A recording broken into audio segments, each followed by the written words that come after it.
Hello, welcome to the Cricketers Playbook podcast. I'm your host, Tim Williams, and we're here to take a look at the world of cricket with Australia completing a 5-0 whitewash over the West Indies in their T20 series, and India holding on for a draw and an extremely heated day 5 of the 4th test to keep the series alive. Here with me today to talk about the series and everything else going on in world cricket, former Cricket Australia commentator Max Bryden. Maxie, how are you, mate? Hey, Tim, you going to shake my hand or what?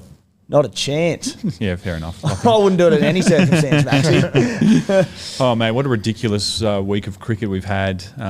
Really enjoyed this T20 league, surprisingly, and it's so great to see the English Cricket Police out again, telling us everything that's right and wrong with the game. Oh my goodness, that series is just the gift that keeps on giving. It's been awesome. Yeah, also with us today, the man with the best stats in sport, Random Stats Guy. Rando, how are you, mate? Mate, it's been absolutely hilarious. We've had the Lions game. I don't know if you guys watched that. The penalty there that wasn't given a penalty, and everyone copying about the spirit of the game. But it's good that the spirit of the game is back. I always look forward to hearing it around that July, August time.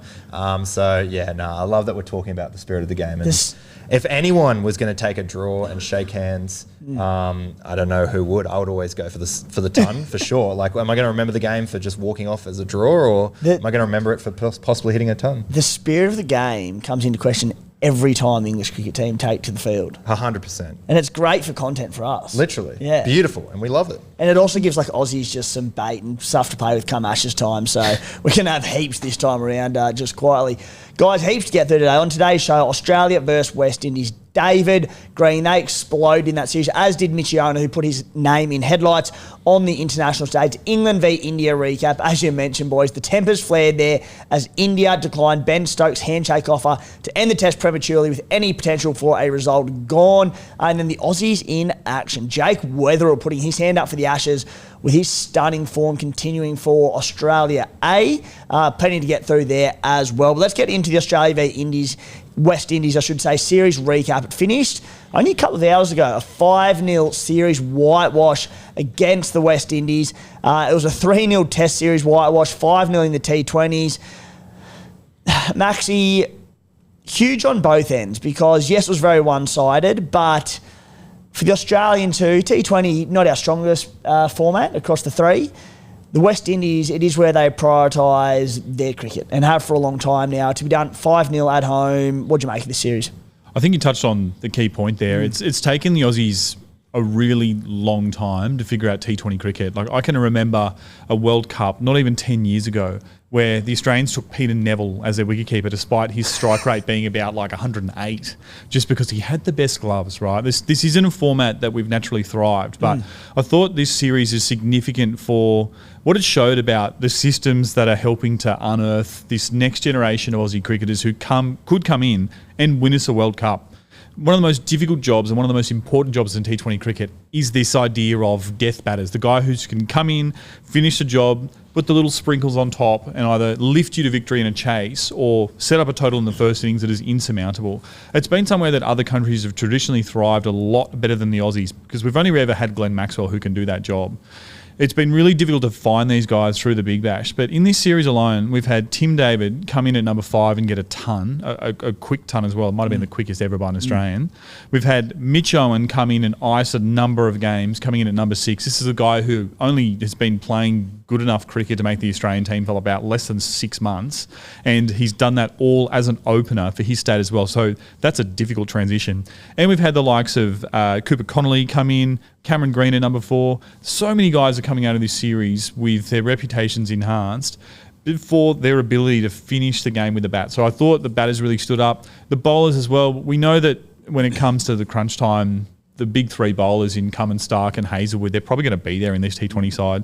But the likes of Ben Dorshus, Sean Abbott did a fantastic job throughout this tournament as well. So it's just really good to see the depth of Australian cricket on show and really good to see that we're starting to find this brand of cricket that can compete with good T20 sides. And it does bode well, I think, for future World Cups in this format. For sure, mate. Depth is the key for the Australians, as you said there. And I mean, just on top of it, like ahead of a big end of the year of cricket for the Australians, obviously culminating in the Ashes at the back end, and there's a series against South Africa coming up as well. But just to give these blokes a bit of a rest, we know how important it is and how controversial it is every time one of the Test players takes any time off. But to see this sort of next gen and a few people taking the opportunity to heap a bit of pressure on the current crop and our best 11 in the T20 circles, Rando, what do you make of it? Yeah, I think it was a dominant performance from the Australians, but I think the big one is Cam Green. I mean, we saw he struggled coming into this whole series. He had a few lapses in the first couple of tests as well against the Windies, came through with that 50, and since then he's been striking them really well. Have we found that number 4 might be a better position for him? Maybe we might hurry Steve Smith to retire a little quicker. But no, I think that he was definitely found his groove there in that number 4 spot, and just seeing him come back to form and provide the runs that everyone has been looking for him to provide has been really good. Yeah, so a few of the standouts that you boys have already mentioned, but Tim David, 102 not out of 37 balls. That was in his first game of the series in the third match. He did that with 4 overs to play as well. Mitchy Owen exploded onto the international stage, 50 runs off 27 balls on debut and 1 for 14. He also hit 36 not out of 16 balls in his second game as well. Cam Green, though, as you mentioned, boys, 205 runs for the series, 350s, 2 of those unbeaten. Maxi, they were the big 3 talking points coming out of the series, weren't they? Absolutely. Mitch Owen for me is probably the guy who I've been most impressed with. As I said before, one of the hardest jobs to do is to bat in that middle order. And the tough thing is when most of these guys, they're getting their opportunities in domestic cricket, opening the batting when batting is at its easiest. The field's up, the ball's hard, like this. That's when you score your runs, right? The Australians have been searching for someone to join their middle order to help finish games for years. We've always had this idea for many years now that Marcus Stoinis was that guy. But realistically, Stoinis' consistency and his ability to pull that off, it was good, but there were better people out there in the world. But for Mitch Owen to come in, and there was an opportunity at the top of the order. Right? Like for half of these games, we had Jake Fraser-McGurk open one game. We had Glenn Maxwell opening game. And look, that's another topic altogether. I love Glenn Maxwell opening in T20 cricket, and his record is immense. But for him to come in at number 6 and to thrive, you mentioned the 50, the 36 on out. He also scored 37 as well in today's game, for the last of the series, to help in a tricky little chase there. That's awesome because it's hard. It's not something that he's used to, particularly given that he's been opening the batting in all these tournaments around the world. So for me, it just really shows that there's something there with him as a cricketer, and I'd love to now see him get a crack in that ODI team in that next series against South Africa as well, and just sort of see what he can do in that longer format of the game, because this is a guy he's come for the clouds, but I think he's definitely shown that he's got enough of a game now that he's worth trying in more international cricket from here. In particular with Jakey, I feel... I mean, you look at Glenn Maxwell, you look at Mitch, far out. It's all happening crossover again. Here we go. Mitch Marsh. They're getting on in age. I think Mitch Marsh, he definitely has another World Cup, but Glenn Maxwell starting to retire from all sorts of formats. I know Jake came in, played 1 game, scored 2, and basically it's been 3-0-4 when you look through his recent T20 lists in domestic in the major cricket league as well. But do you just keep giving him another chance like they are doing with Sam Constant? I was very shocked that he only had 1 game in this T20 series, particularly with Maxwell retiring at the end, or not retiring at the end, but almost at the end of his career. Was this a chance to blood someone like a Jake Fraser-McGurk and give him a chance at that, like we have with Sammy Constant? No, absolutely not. No. Mate, I actually feel sorry for Jake Fraser-McGurk. I'll be honest, I don't think he deserves a spot in the Australian team at the moment. I think he'll probably be a relatively permanent fixture of it down the track. He may be, actually. I don't know if he has the temperament in his game, anytime soon, but he's out of form. He hasn't got runs outside of some very, very flat decks in the past. And he's struggled for a couple of years now since really exploding onto the scene in the Big Bash. He obviously had a good series in the IPL, a couple of series back as well. But Maxie, Fraser-McGurk, I just don't think there's any merit to throw him in for that first game of the series when there were other blokes, like Mitch Owen, who had the runs on the board of late to get that crack. Yeah, I agree. I think there's nothing in Jake Fraser-McGurk's form line to suggest that he was worthy of the call-up for sure. I think, though, that his selection was purely out of convenience. There was a guy who wasn't that far away from the West Indies because he just finished up his Major League Cricket, and he was brought in as a reserve wicketkeeper, right? we didn't have anyone else. Alex Carey was sent home after the Test series. We had Josh Inglis. If Inglis was to go down, then Fraser McGurk was the next man to pick up with the gloves. So I agree. Personally, one of the next guys I'd love to see get a crack with it that's not named Jake Fraser McGurk is Josh Phillippe. Little bit of a blast from the past. Probably about 2 or 3 seasons ago, he had a few games for Australia and didn't necessarily set the world alight, but we know he's got a very good white ball game. But look, Jake's got to go away and find that form if he wants to get other opportunities, because they probably aren't going to be handed to him like this one was. Yeah, and I understand the concept of picking a bloke on, potential, and he's shown a bit in the past. Like, I don't want to be too critical. He's had some big moments in the past, more so obviously at domestic level, but you just... And I understand it was also a series, to prep for future T20 World Cups, and a bloke who, he could be a permanent fixture at the top of the order for us, but whatever format it's in, you have to earn the Australian cap. And I just don't think there was anywhere near enough runs on the board to justify that. Just circling back quickly to Mitch Owen, mate, a bloke who, form-wise, may have a permanent spot in white ball cricket for Australia. Where do you see him fitting in for us when we've got our best 11 on deck? I think where he was at number 6. I mean, there's an argument to give him a crack up at the opening slots.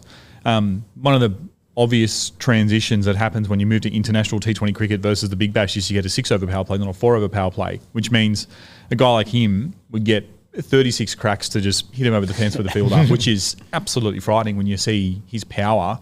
But when you look at the Australian top order, the likes of Travis Head, Mitchell Marsh up there, like, there's not really a gap. I think the fact that he came in, did a job, batting in the middle order is arguably more difficult than opening because of the fact that the field's back, because of the fact that the ball's softer. So the fact that he took to it so well is super promising. We need to find finishers more than we need to find openers. So I would love to see him look to potentially cement that role for Australia moving forward. Has he done enough to get picked? We've got this series, T20 and ODI, against South Africa in the top end coming up in a couple of weeks' time. Has he done enough to stay in the team? Yes. Yeah, absolutely he has. I think you're allowed a couple of projects, particularly in white ball cricket these days, because the only tournaments that really have any substance or matter are World Cups. Yeah. We need to start finding the next generation of guys, because we've already had Marcus Stoinis retire from white ball cricket. I don't think he's going to get back into this T20 team anytime soon. Glenn Maxwell's already retired from one-day cricket, so we need to start finding guys who can fill this middle order, who can finish games, who can chip in with overs as well with the ball, and he is the prototype. We've tried guys for the last couple of seasons like Matt Short as well, who's had a fantastic domestic career for probably the last 5 seasons with the Adelaide Strikers. But when he's played for Australia, a lot of times in the middle order, he hasn't stood up. The fact that Mitch Owen has, he's absolutely worth persisting, because if you can find these roles, these are the guys who can win you World Cups. Yeah. Look at it, the bottom order as well, like the 4, 5, 6 that we got there, Green into David, into Owen. That's a scary lineup. And I know this was the West Indies. I know the wicket, horses for courses, we say it every podcast. But just seeing how well those guys picked up, like Mitch Marsh, he averaged 16 for the whole T20 series. Yeah. He didn't perform too well. Then you've got Tim David, he had a 269 strike rate for the whole series. Cam Green, of course, averaged 68. Mitch Owen, 192 strike rate. That's what you love to see. Scares bowlers. They think they've got the job done getting the first 3 early wickets if they can get them. But then they've got to battle with these guys. It's going to be tough and scary. Yeah, and that's the thing you say, like, it's only the West Indies and whatnot, but we win the Test series over there in a whitewash, and I sit there and go, cool, I'm realistically not taking that much from it. You take bits and pieces.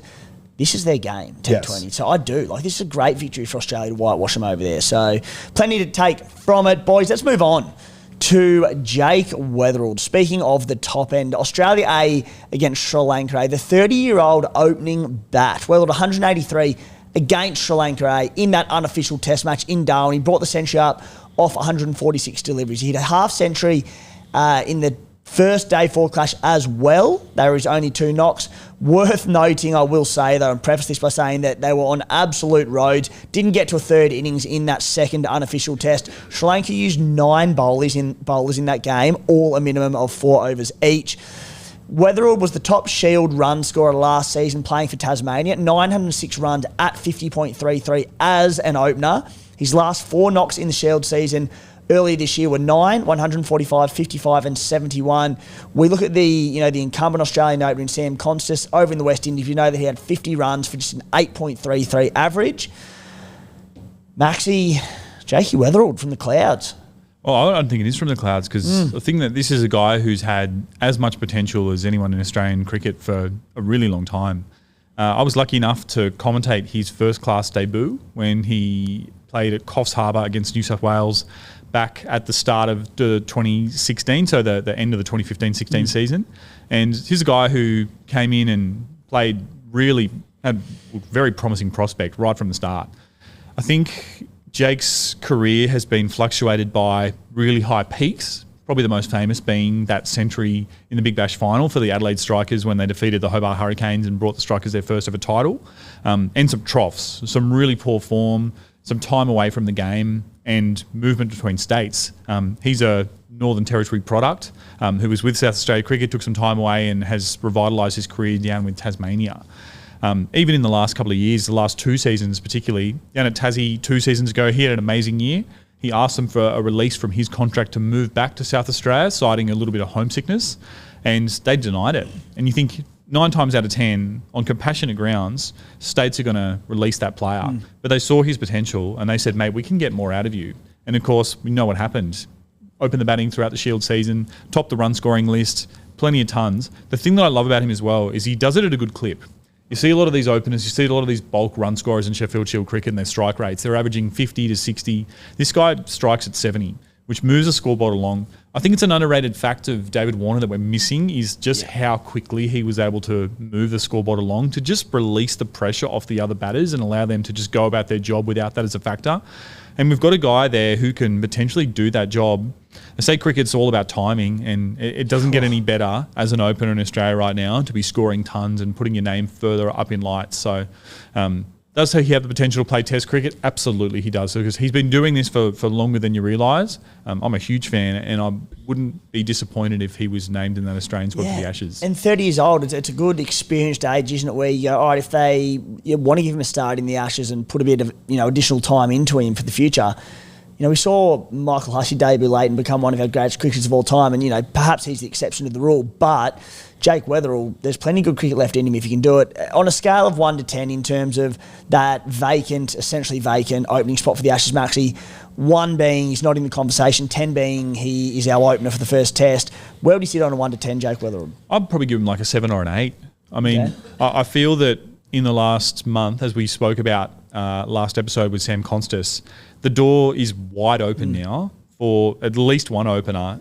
And look, if Kawash doesn't have a good start to the Shield somewhere in Australia too, then potentially we might be looking at 2. So all Jake can do is continue to score runs, put his name up in lights. He's going to have opportunities throughout this Australia series. He's going to have opportunities at the start of the Sheffield Shield season for Tasmania as well. So if he keeps scoring runs, then he'd get picked. I think it's pretty simple. The opening to this Shield season is going to be so good with these spots up for grabs for the Ashes. Rando, Jake Weatherald, what'd you make of it, mate? Yeah, I think in this case, great season, coming off a great season of Shield, obviously continuing that with the Sri Lanka A unofficial test in Darwin with that 183 runs. And as you alluded to, Maxi, it's come in patches for him. 2017-18 Sheffield Shield season, he had 152 and 143 against WA, the first South Australian since Darren Lehmann in 18 years to have twin centuries in a Shield game. 2 years on from that, in that 2019-2020 with Henry Hunt, they put on the highest first wicket partnership in South Australia history with 293 runs. And then fast forward to that, obviously he topped the run scoring in this season. The previous season he played just 1 game of Shield, so he didn't get too much experience there. The previous season after that averaged 28. Once again, another average sort of season, but when you go back to 2020-21, when he was back with South Australia, he again killed it again, 3 centuries, 350s as well. So it's been coming in patches for him. I think Cricket Australia surely just wants to see consistency from him. I think a big Shield season here will definitely imprint his name. And as you mentioned, 30 years old, a lot of people would think that's moving on in a career, but that's kind of almost hitting the prime in this sort of Cricket Australia days. So if he can have another breakout season here, and if he does really well in the opening couple of games, he could be a little sneaky option for that opening. Schmokey is the one I was looking for. Absolutely running out of words here. Mitch Moses, all this sort of stuff. But a Schmokey, yeah, definitely. Just before we move on from that clash, Maxi, Jason Sanger hit a double ton, batting at number 4. He was the 7th top run scorer in the Shield season early this year, finishing 704 runs, but he had the second best average of the season at 78.22 behind only Alex Carey.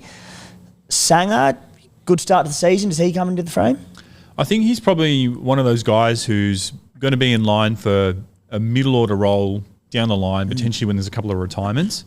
But absolutely, if he can put pressure on that, like, just keep scoring runs, then why not? He's another super interesting case in the sense that Sanger was the youngest ever contracted New South Wales Blues player. He signed a contract, I think, when he was 16 years old in year 10 as a professional cricketer, which was absolutely absurd at the time, but was required to happen to keep him out of the clutches of other states. Yeah. Grew up in Newcastle, plays his cricket down at Randwick Petersham, moved to South Australia last year. There's always a bit of a theme, I guess. You move to South Australia if you want to start finding runs. The pitches over there can be pretty flat. But he, by all reports, great cricketer, had a promising start to his first-class career at New South Wales. We started about the same time as Jack Edwards, who's gone on and won a couple of Steve Waugh medals.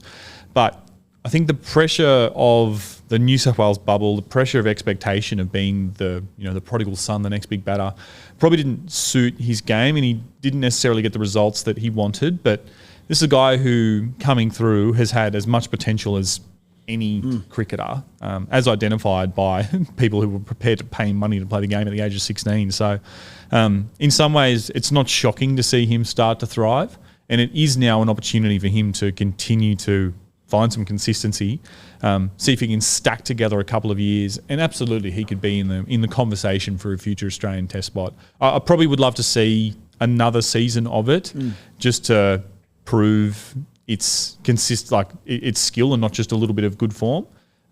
But yeah, great cricketer. So it's really good to see him starting to fulfil that potential that he's had for so long. Yeah, he's been in the game for a while. I mean, I think it was 2016, 2017 when England were across here. He was the second youngest player to hit a first-class century against England, only behind the great Sachin Tendulkar. So that's no mean feat.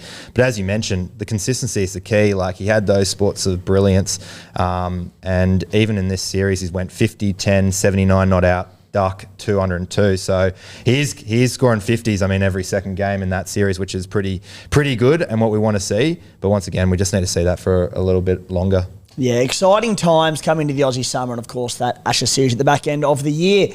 Boys, turning the attention over to England versus India. England retaining a 2-1 lead heading into that final test with another heated clash that resulted in a drawn test. Almost 1,500 runs were scored on an absolute road. India, they batted out day 5 to secure the draw. Ben Stokes, man of the match, 5 for 72 and 141 runs. Joe Root, he hit 150. Before we get into the controversy around it, Maxie, your general thoughts on this? Super interesting game.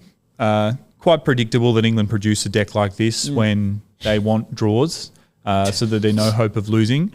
And quite predictable as well that you're not allowed to do anything on a cricket pitch unless England say you can. Yeah. So, good game. Some really dazzling performances, lots of runs. But yeah, it's probably not the kind of match that we really wanted in a series which has been very good today. There were some moments in this game where there was some good tension and some good hard cricket, but for the most part, it was a bit dull. Yeah. Rando? Yeah, look, it was, great to see tons. I love seeing runs scored because that's just more stats that just start to break up for me. But yeah, it was a bit of a controversial finish, but I think India did very well. 0-2. They were 2 wickets down without a run to start that final innings, and England looked to have the game in the bag. No wonder they wanted to just shake hands there and save embarrassment.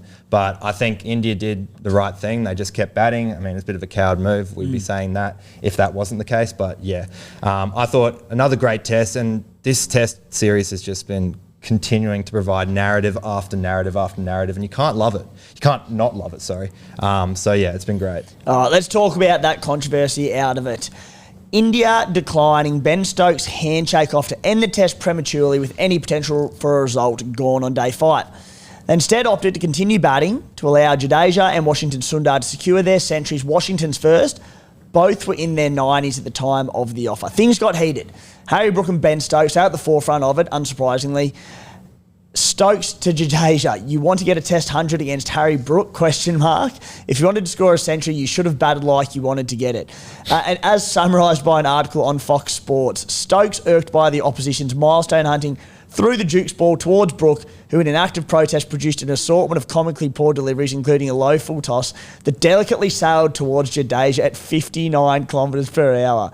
The left-hander brought up his 100 with a 6 down the ground, at which point Brook attempted to interrupt the Indian celebrations by walking up to Sundar and offering a handshake in an act of mockery. The England players are not applauding the century here. They are standing with their arms folded, former Indian captain Sunil Gavaskar said on Sony Sports Network. Maxi, England's blow-up, fair or unfair? It's one of the most ridiculous things I've seen on a cricket field for a very long time. Like, the fact that India wanted to keep playing cricket and England were saying, how dare you want to keep playing cricket? It doesn't make sense, right? Like, England are well within their rights to ask for the draw at that point in the game. They're absolutely well within their rights to say, come on, boys, let's call this one off. Let's go on to the next game. Well played. But India are also equally within their rights to say, no, like, let's keep playing cricket, right? And I think the thing here is that we've all seen the clips now on social media. We've seen the blow-ups. We've seen the commentary. The fact that England went on with it and continued to try and mock these guys and to take away from their centuries, I thought was absolutely disgraceful. But when you actually just look at the context of that Indian second innings, these guys deserve centuries. England were over 300 runs ahead of India in the first innings, and after the first over of India's second innings, they were 2 wickets down, right? So England were absolutely at that point odds on to win this match. So not only were these guys scoring runs, they were saving the game. Like, they batted well enough to bat India to a point where England would need to bat a second time, right? Like, this wasn't a junk innings by these two guys. This was match-saving stuff, and they deserve centuries. So for the English to mock them, try and take away from their centuries by saying Ben Duckett and Harry Brook are going to bowl, it's just absolutely disgraceful stuff. And it's just adding to this list of things that is making them inherently unlikable. I know that on this show we like to talk about who we hate the most as Aussie cricketers, but there is a very strong number one on the power rankings, mate, of the most dislikable team in world cricket at the moment.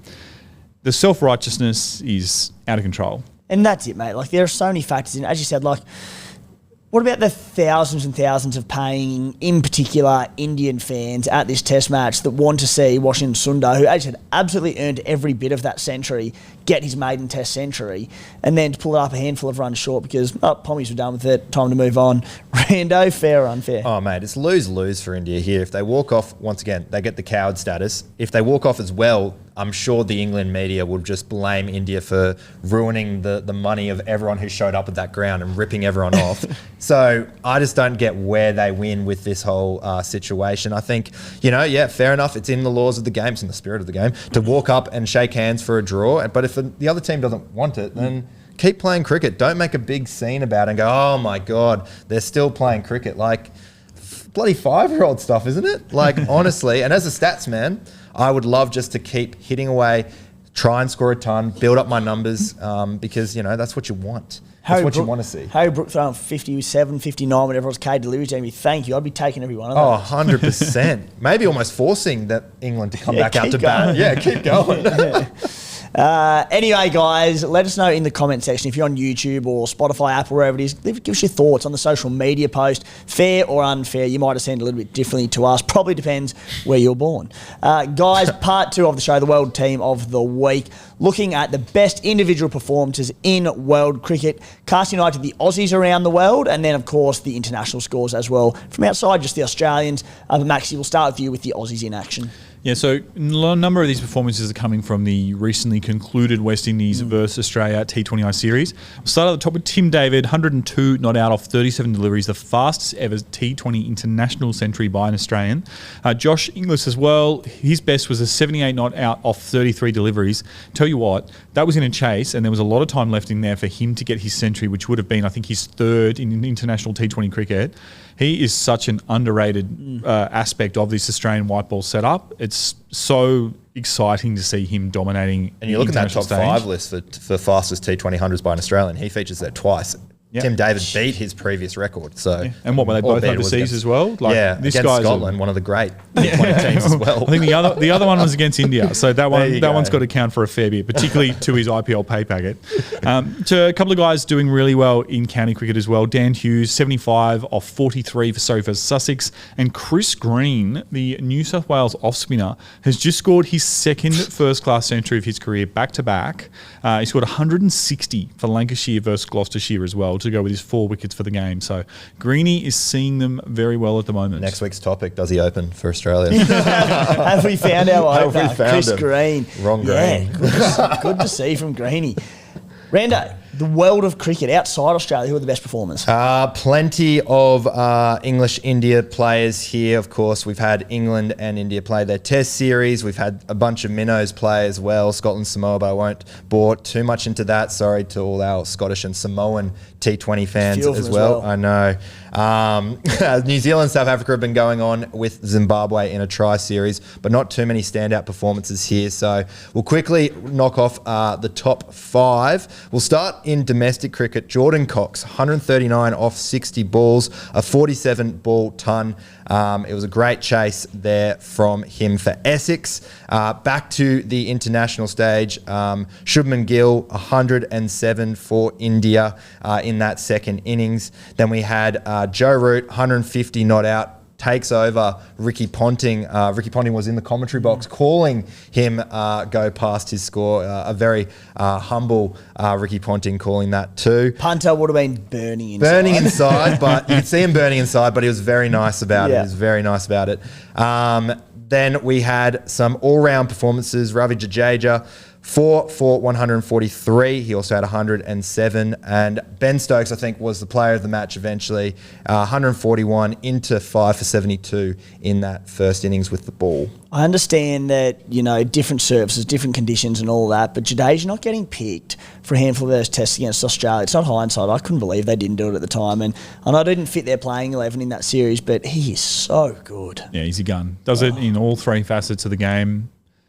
Spin bowling just down here is just really tough. Yeah. It's really tough, but he's a hell of a cricketer and he's having a hell of a series. Boys, that'll do us this week for the Cricketers Playbook podcast. Cricket, to a degree, dying off for a couple of months. We have the series in the top end against South Africa, and there's plenty to come of that as well for many different reasons. So we'll be touching on that, but we're going to go fortnightly, just over the next probably month to 6 weeks, as we do lead into the start of the Shield season, a bit more going on. So we'll have next week off. We'll be back the following week to talk about all things going on in the top end. And of course, England and India, the end of that series. And as I said, plenty going on, but a little bit less for now, and then we'll be back to weekly as we lead into the Aussie summer. Maxie, thank you, mate. Thanks, Timo. Thanks, listeners. Handshakes all round. Rando, cheers, mate. Cheers, mate. Hey, also, you're getting fiery about Jake Fraser McGurk. I love it. You're such a fence sitter usually, adjudicating this and then bang. There is so much pride in wearing, whether it's the baggy green or the green cap of the Australians in the ODI format, the white ball format, and I just think you need to earn it, and I don't think currently that he has. No, I loved it. I loved it from you. It's going to make a great clip up. Yeah, can't wait. All right, guys, thanks for tuning in. We'll see you in a couple of weeks.